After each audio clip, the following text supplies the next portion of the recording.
Assalamualaikum and hi guys. Today we will learn about endangered animal in Malaysia.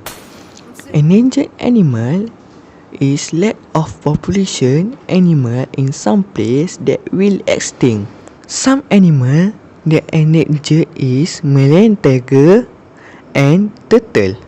Malayan tiger is important animal because Malayan tiger only live in Malaysia.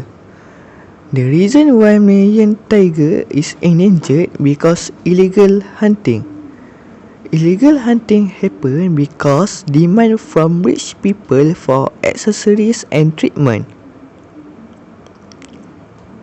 Opening forests also factor of endangered animal. For to build a development like city and facility.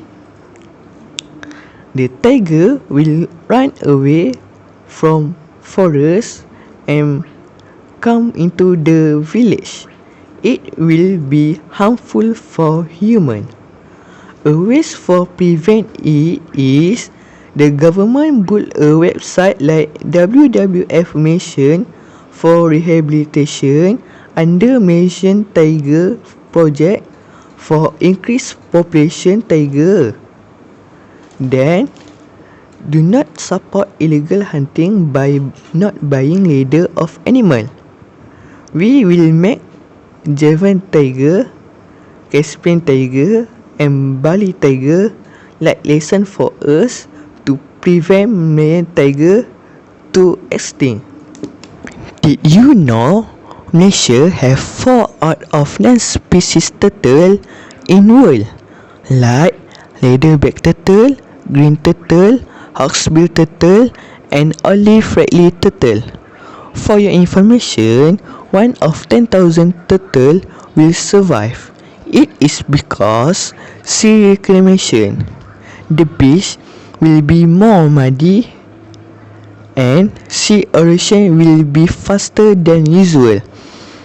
The government will be placed the stone along the beach to prevent sea reclamation. The turtle cannot lay the egg. Then, waste pollution along the beach like plastic bag.